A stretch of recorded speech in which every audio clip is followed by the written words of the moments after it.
Hi, this is Andrew, and this is Keen On, the daily chat show featuring the world's leading thinkers and writers.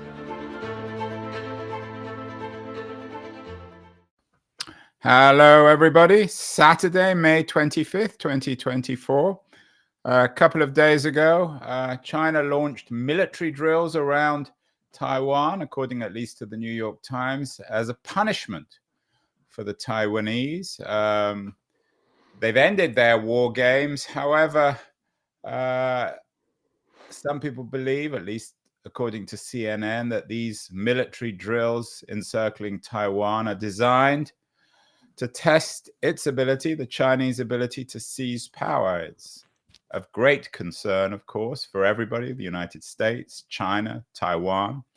And one man who's been following the growing conflict in Taiwan with great detail is my guest today, Sulmaan Wasif Khan. He teaches at the Fletcher School at Tufts University. He wrote one very good book on China called Haunted by Crisis, and he has a new book out, The Struggle for Taiwan, A History of America, China, and the island caught in between. It is indeed, for those watching, an island caught in between, right off the coast of China. Sulmaan is joining us from Connecticut. Sulmaan, before we deal with the current crisis, perhaps you can give us some background. Not everyone is familiar with the history of Taiwan. That'd be great. That's partly why I wrote the book. So you're talking about an island about 100 miles off the coast of China, which for much of its history was not a part of China. That's something that's worth getting out, not just because people in Beijing maintain that Taiwan has always been a part of China, but because the misconception arises abroad very often that Taiwan is a Chinese democracy and that the separation is fairly recent. That's not quite correct. Once upon a time in the pre-modern era, you're talking about a place that was kind of a maritime way station, if you will. If you happened to be sailing from Southeast Asia to East Asia, that was somewhere you would stop. So who lived there? There were Aboriginals who lived there. There were people from all over the region stopping by to replenish their supplies, grab some deer fur, move on. It's when the Dutch East Indian Company comes in that the Chinese population starts to grow because the Dutch needed labor. But even then, Taiwan is not a part of China, and travelers in the Ming Dynasty would be registering how different it was. And let's just remind ourselves, Sulmaan, as I said, you're also the author of Haunted by Chaos, China's Grand Strategy from Mao Zedong to Xi Jinping, a very well-received book.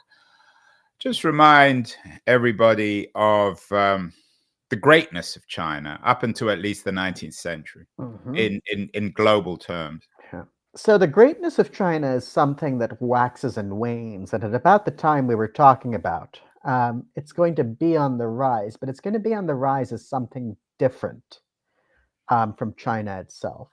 So the course of Chinese history, people will tell you China has 5,000 years of recorded history, which is a little misleading when you realize that during that time there were many different governments of China, many different people who may or may not have been considered Chinese ruling China. So the classic historian's shorthand is native dynasties and conquest dynasties rule China. Conquest dynasties being the ones that came in from abroad.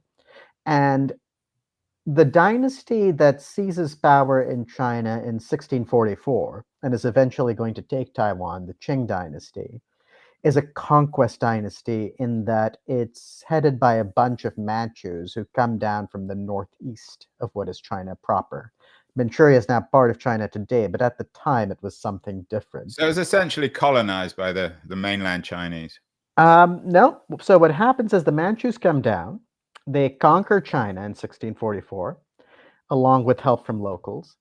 And in 1683, they decide to conquer Taiwan. They do so because people from the Chinese coast have fled to Taiwan and are harassing the coast.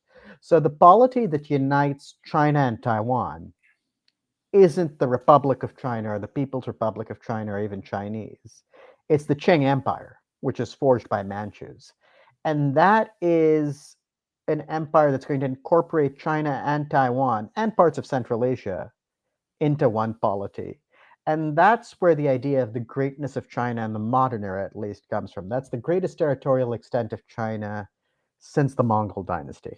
But would it also be fair to say, Sulmaan, that we in the West, who don't know much about it, talk about China as if it's some cultural, political, historical monolith, but China is made up of many different ethnicities, religions, different peoples and languages. So China isn't really China either. No, but there is a sense when you get to the PRC era, certainly, but when you get to the ROC era, the idea of a state. There is a state of China with boundaries that the Chinese will claim and will not claim, boundaries that are fuzzy at the edge. It is true that the people who go to Taiwan are predominantly from the coast.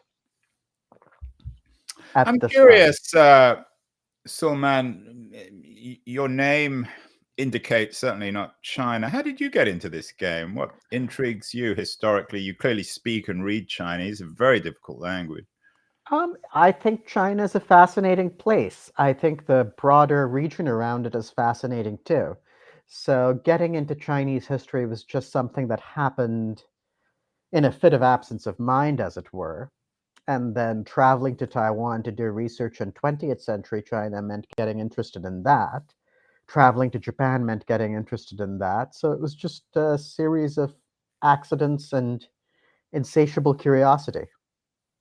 So Taiwan, of course, as I mentioned at the beginning, now is the third stall of our global crisis alongside Gaza, Israel, and Ukraine, Russia. When did it become this potential stage for a global conflict between the US and China? It did not reach this intensity for a sustained period of time till various points in time. However, the separation of Taiwan from China is solidified during the Korean War. So, sorry, and I apologize, Sulmaan. I think we probably should, because not everyone would be familiar. You might remind everyone of the 20th century history of Taiwan, of how it became the so-called People's Republic, and as a consequence of the Chinese Civil War. Absolutely. So the Qing dynasty, which I had mentioned, crumbles and falls as dynasties tend to, and one of the bits that leads to the crumble and fall is defeat to Imperial Japan in the War of 1894-5. And the Treaty of Shimonoseki, which ends that war, cedes Taiwan to Japan in perpetuity. For the next 50 years, Taiwan is going to be part of the Japanese Empire. The coming of World War II means that the Allies decide that Taiwan is going to be quote unquote restored to the Republic of China. That's the Cairo Declaration of 1943. When the war ends, that happens. And Chiang Kai-shek, who was one of the great allies FDR had during World War II, proceeds to run a police state over there. So, and Chiang Kai-shek is a sort of an example, perhaps, what of a neo-authoritarian? Oh, I would just drop the neo and say authoritarian straight out. He was an incredibly nasty man who ran a police state with extreme brutality. So a Putin-style character. Found inspiration in fascist ideas. If you read China's Destiny, it lays out the justifications for authoritarianism very clearly. But where things go wrong for him is during the Chinese Civil War. Bit by bit, he loses ground to the Chinese Communist Party, which forms the People's Republic of China, and in 1949 is beaten back to the island of Taiwan, which is the last bastion he holds on to. For the rest of his life, he's going to sit on this island and dream of taking back all of China, which he still claims to rule. Now, the betting money in late 49, early 1950 would have been that sooner or later, the communists were going to take Taiwan too. And there was no reason that the United States felt it had to interfere. So the Americans, it wasn't strategically from the Americans' point of view, at least after the Chinese Civil War, it wasn't critical to the US. No, there's people arguing back and forth. There are a handful of people, notably George Kennan, saying if you want to deny it to Chinese communism, you're going to have self-determination there instead of leaving it to the nationalists. But when the Americans calculate where their defensive perimeter lies, which Dean Acheson wisely or unwisely gives out in his speech at the Overseas Press Club, at the National Press Club, the notion is that the Korean Peninsula and Taiwan are not points the United States wants to defend. The eruption of the Korean War causes a fit of panic, which leads to American intervention in Korea, but also leads to Truman sending the Seventh Fleet to the Taiwan Strait to neutralize the strait. So, in other words, he's going to prevent attacks by communists on the nationalists, but also by the nationalists, that's the party headed by Chiang Kai shek, on China proper, because he does not want a crisis breaking out. That is, so you were asking, where does it become a global flashpoint? It's at this point, really, that you're talking about war forging the separation of Taiwan from China and conflict breaking out. So let's summarize here. Taiwan, without much connection culturally, politically, militarily as an island with China, was actually colonized by the Japanese. Then Chiang Kai-shek lost the Chinese Civil War, retreated to Taiwan. Let's just remind ourselves of the kind of state he established. You mentioned that he was a nasty piece of work, a right-wing authoritarian, or certainly an authoritarian. Was the state he established in Taiwan particularly authoritarian, particularly brutal? The state he established in Taiwan incarcerated and executed anybody he suspected of opposing the government, which was a lot of people at the time. The spy chief is his son, Jiang Jingwo, who's learned all there is to learn about authoritarianism in Moscow. And the other thing he does that's very interesting is he declares that his government is going to last unre-elected rather, till such time as situation with the mainland is resolved. Martial law and temporary provisions last for the next few decades, keeping him in power. So it's as authoritarian as it gets. It's also settler colonialism. The people who come over from China are seen as different by locals, and it's a divide that arguably exists in Taiwanese politics to this day. Although it's worth reminding everyone, of course, that China itself under Mao was hardly Cambridge, Massachusetts. China itself under Mao was hardly Cambridge, Massachusetts. That is absolutely correct. But calling Chiang Kai-shek's China free China, as the United States did, and some people continue to do, is just a gigantic misunderstanding of how that state actually functioned. But it was part of Cold War rhetoric. It suited the Americans. Presumably it suited Chiang Kai-shek and the Taiwanese who supported him. They grew, they became more important than they actually were. Is that fair? It suited Chiang Kai-shek, and it's what explains his survival as a leader and as a leader of a state. Did it suit the Americans? The Americans seem to be working on autopilot. Eisenhower, who finds himself dragged into a defense treaty with the Republic of China, actually remarks about the difficulty of carrying on policy when we are, quote, in the hands of a fellow who has nothing left to lose. So there's kind of a grudging, we're stuck with it dimension to American feelings towards Chiang Kai-shek. Did it suit American interests? Arguably not, because it keeps the United States from recognizing and coming to a modus vivendi with the PRC, which quite a few people wanted to do, but was politically unfeasible. It takes Nixon and Kissinger to come along and actually cut that knot once and for all. And then when, I want to take a break in a second to get to the contemporary crisis, but when did Taiwan become this,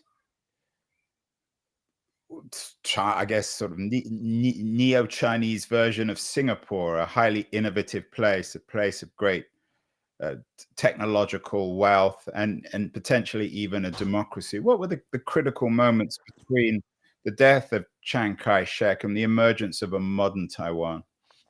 Several critical moments. Death of Chiang Kai-shek opens up the way for When his was that, the death of Chiang Kai-shek? 75.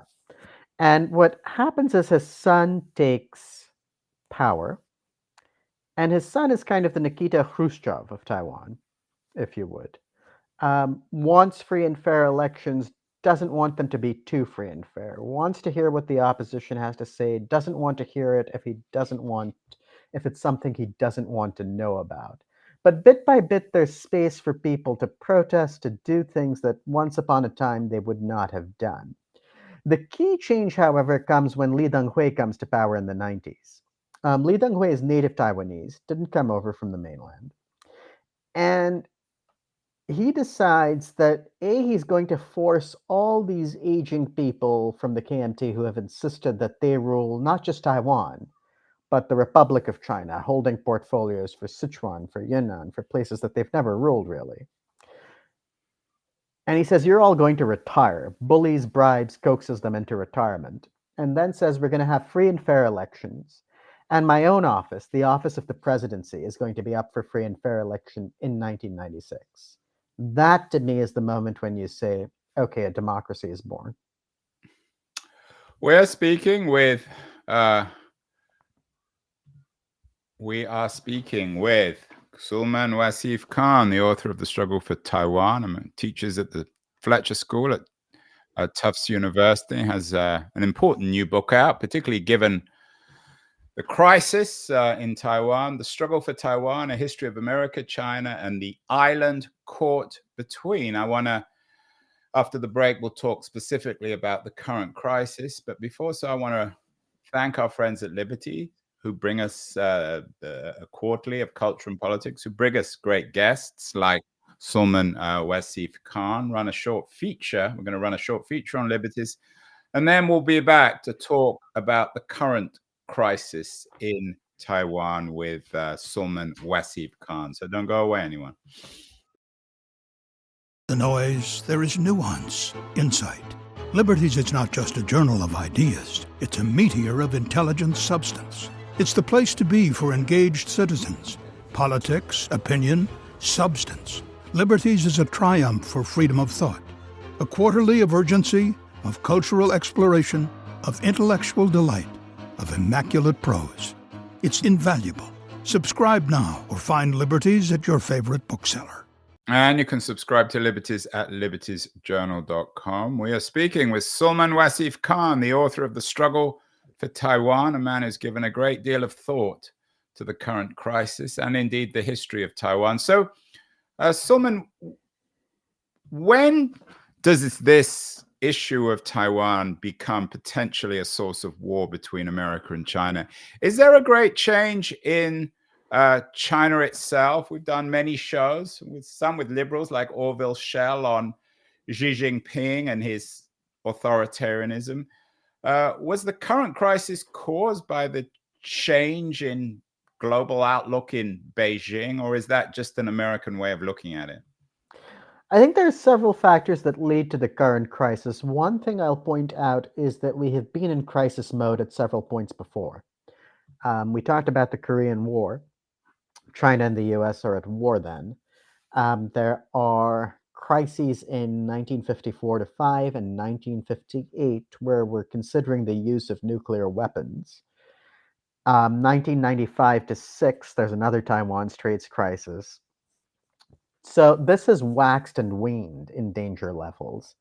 The current predicament comes out of three things. First of all, the advent of Xi Jinping, you noted that, where there's more hustle and more bustle and more muscle to his policy than would have been the case under his predecessor. There was the advent of Donald Trump and the Get Tough on China bipartisan consensus that he forged, where the United States decided that China had been eating its lunch and that had to stop. And one of the ways of sticking it to China was to be nice to Taiwan. But the changes in Taiwan itself are worth noting too, where this notion of a possible unification with China gives way to a distinctive Taiwanese identity that brings into power the opposition party of long ago, the DPP, now in power, which has been seen as forging a more It has not come out outright and declared independence, but is seen by Beijing, is seen by others quite correctly as being more stubbornly against unification than traditional KMT leaders at least were. Now, the KMT's calculus on this has changed too over the years, and the notable thing about the most recent elections in Taiwan was that of all three candidates, none of them was advocating unification with China in a hurry. But that distinctive sense of identity has been asserting itself more and more. And in the context of this United States getting tough on China and China getting more and more belligerent, it's a cocktail that makes the place extremely volatile. Very unpleasant sounding cocktail. You wrote an interesting piece in Foreign Policy recently. China and the US are numb to the real risks of war. And in the piece, you noted a meeting between the then US Speaker of the House, Kevin McCarthy, and the Taiwanese president. I think it was at the, appropriately enough, perhaps Ronald Reagan Presidential Library in Southern California. Have the Republicans in particular, have they been flirting with the Taiwanese? Is there a bellicose anti-Chinese thinking now within not just the Republicans, but also perhaps the Democrats? This is probably the one issue in American politics right now where you will find a bipartisan consensus. McCarthy, of course, is meeting with Tsai, but Nancy Pelosi famously flew to Taiwan. There have been tons of Democrats coming out in favor of getting tough on China, too. Some very unlikely bedfellows. You wouldn't expect Elizabeth Warren and Marco Rubio to be on the same page. Yeah, and I mean, even Orville Schell, I'm sure you're Mhm. familiar with him and his work. He's given up. We had a guy on the show a year or two ago, Isaac Stonefish. I'm sure you're familiar with his argument. It's almost like a McCarthyism that American elites are somehow controlled by the Chinese. Is there a witch hunt now going on? Certainly amongst coastal elites, academics, suggesting that any sympathy with China means you're in the Chinese pocket. Well, I in wouldn't. the way of the Chinese. That's a great question. I'm not sure we're quite there yet. I think we could get there. So the McCarthy era, the original McCarthy era, actually gets a fair amount of space in my book because that was important in terms of paralyzing American policy towards China and drives out some of the And finest, Russia as well, of course. and the Soviet Union, yes, and drives out some of the finest foreign service officers the United States had. John Patton Davies, for example, instead of advising on China policy, is sitting in Peru making furniture, calling himself an unfrocked diplomat. Not because he had been sympathetic to China per se, but because he had said the communists would probably win the Civil War. Go figure. We are now at a point where, especially in policymaking circles, finding a window for advocating not a dovish position on China, but a reasonable one, has become harder. There is now this notion that getting tough on China is the way to go. Yeah, and you even have these, and in your foreign policy piece, which is a very chilling piece, that the Americans now, or some American military people, are thinking quite literally about a war with China over Taiwan. And the problem is that nobody has given much thought to what the long-term consequences of getting tough would be, what the objective of getting tough would be, and whether or not we're ready for what the costs might entail. Now, would it be fair to call you in this context somewhat of a dove? I think I started off as a China hawk when I started studying this back in 2005. I think I would now qualify as a China dove, and I don't think my position on China has changed all that much during the years. Are you in a minority then? In the scholarly community, there are other people who would say this is going too far. If you're talking about policymaking, the kind of view that I'm advocating for is probably not all that prevalent. And then what about the situation in Taiwan itself? As we speak, thousands of people are protesting in Taiwan. what's the general feeling in Taiwan about this growing crisis? So the protests right now, to my understanding, are triggered by moves in the legislature. So it's worth remembering that the DPP won the presidency in the elections earlier this year, lost control of the legislature, and the legislature has started passing laws without due consultation that are designed to improve, so they say, the supervisory capacity of the legislature over the executive. That is what has triggered the protests. The protests themselves are not anti-China per se, but there is the suspicion among the protesters, from what I've gathered. I'm not present in Taiwan right now, as you know, but there is the suspicion that the legislature's moves could undermine Taiwan's security vis-a-vis China. So what are the alternatives? Americans perhaps have their eye off the ball given what's happening in Ukraine and in Gaza. Is the alternative between is there a third way between an independent Taiwan, completely separate from China, or a Chinese Taiwan? Well, the third way is somewhat what you have right now, where Taiwan has what you might think of as de facto independence. Doesn't have much diplomatic recognition, runs its own government, has its own elections, fields its own military. So that's the existing third way. The fourth way was something that was suggested back in the Deng Xiaoping era, which was one country, two systems.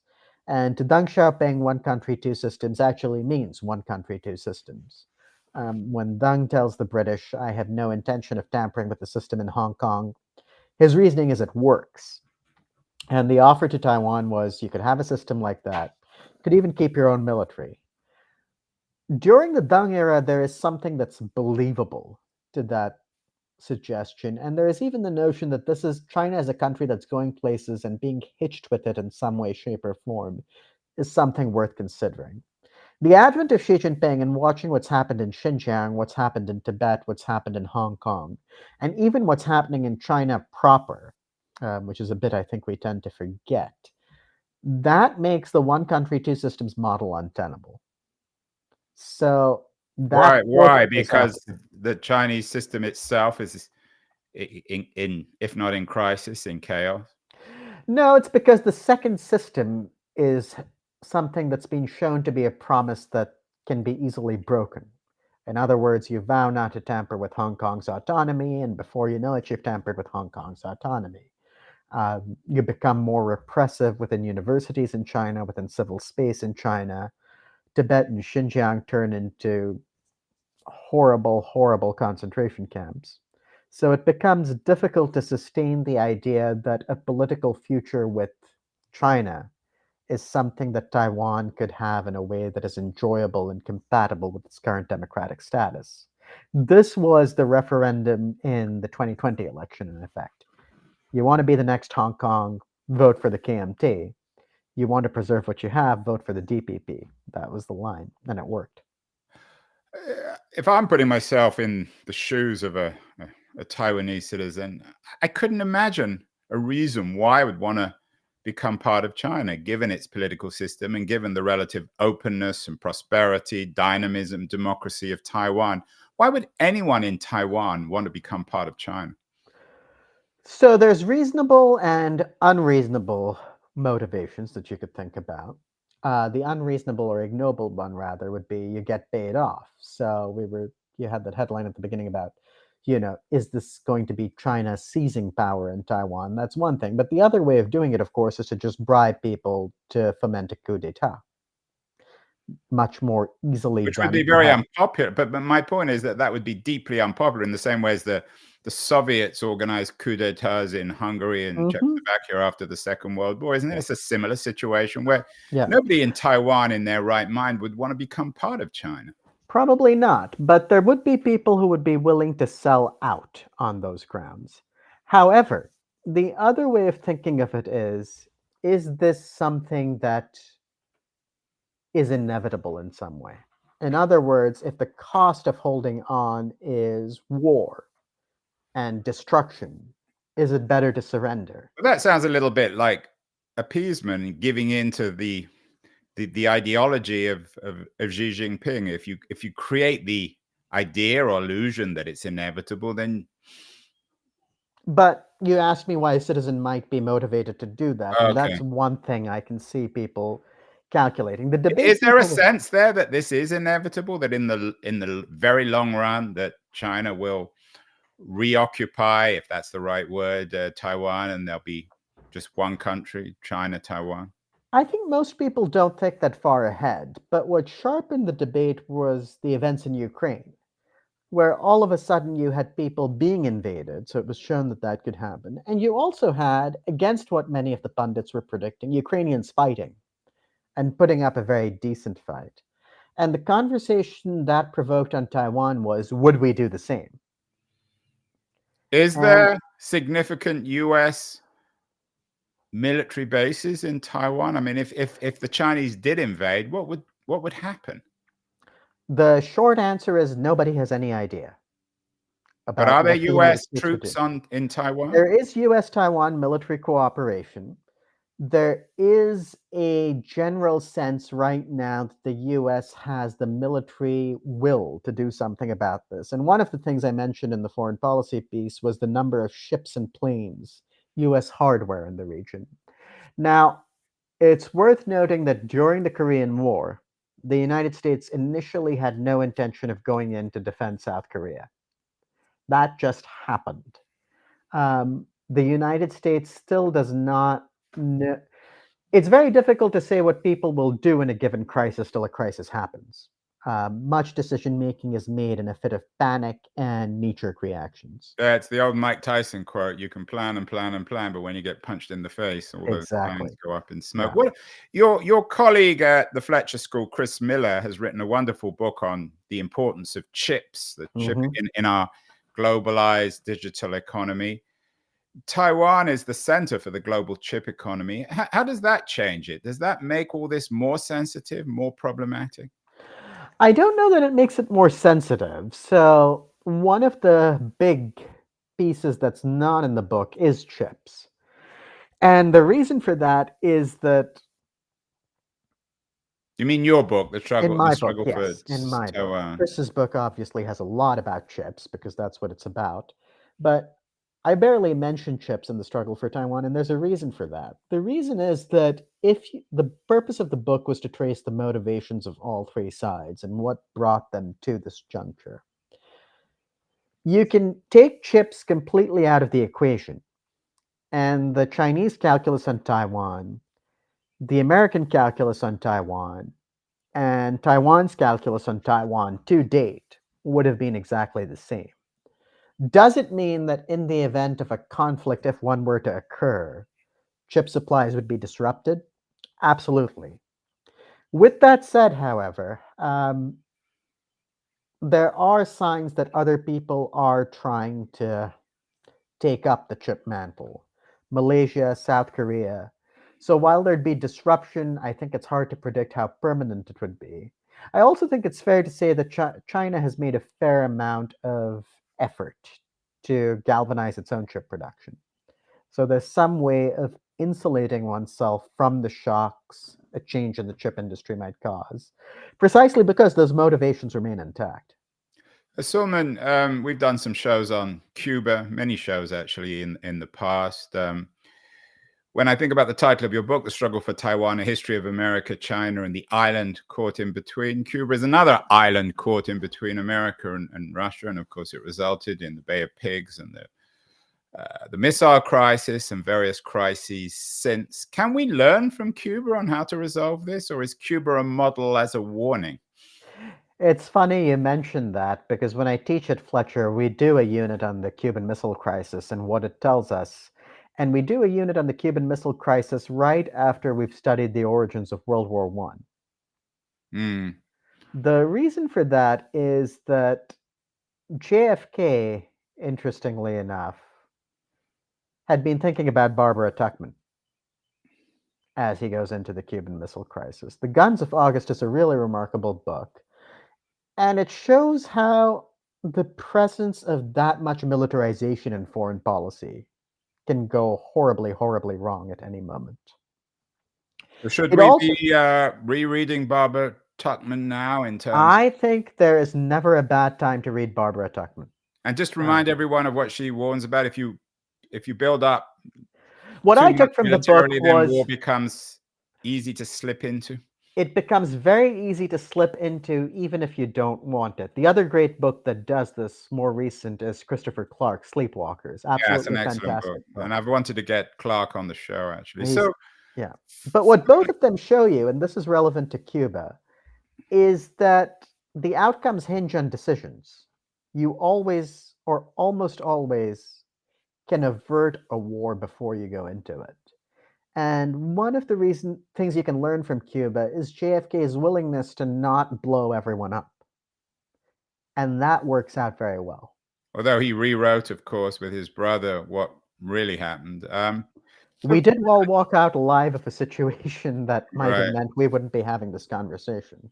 That's luck, but it's also decision making. So Sulmaan, I don't think you or I or most of our audience can impact policy in Beijing, but as an election coming up in the US, I don't suppose it will be somewhat of a farce, to put it mildly, between Trump and Biden. But I guess they'll start talking about Taiwan, and they'll each boast about their hostility to China and their willingness to wage war over Taiwan. What would you like Biden and Trump to discuss this year in terms of US policy to Taiwan? What could be helpful in terms of avoiding a catastrophic war, whether or not it's nuclear, between the US and China over Taiwan? So I will preface this by saying that it's not going to happen because American election seasons tend to be, as you were pointing out, the chest thumping season for presidential candidates. Who can be toughest on China? What I would like to see as a voter and as a citizen is a genuine grappling with China policy. What is possible? What are the costs of what's possible? Do we want to defend Taiwan? If so, why? If so, are we willing to bear the costs?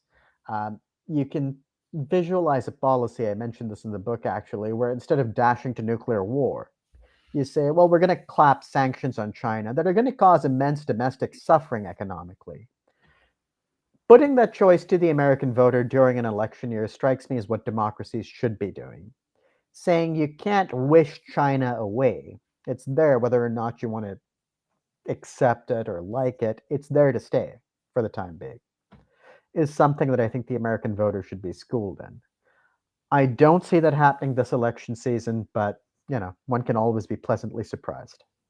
And finally, Sulmaan, someone's going to be elected, for better or worse, in November, Trump or Biden. What kind of policy towards Taiwan should the US pursue in the second half of the 2020s? I think for it to be sustainable, it has to be something that's supported by the voters. So there's different choices. There is a choice that says we have nothing to do with Taiwan and it's not our problem. I wouldn't support that choice personally, but I can see why people might want to make it. There are principled reasons for making it. To my mind, Taiwan has worked too hard after the United States enabled a power-hungry dictator to run it into an incarceration camp. It's worked too hard to forge a democracy after that to be left out in the cold. And betraying it now would be a shame. So I would want to see a US policy that's geared towards asking China to hold off nicely, that's prepared to sustain the economic disruption that might come from making sure, in the event of a crisis, which one hopes doesn't come, that a Chinese threat to Taiwan can be answered with sufficient strength of purpose.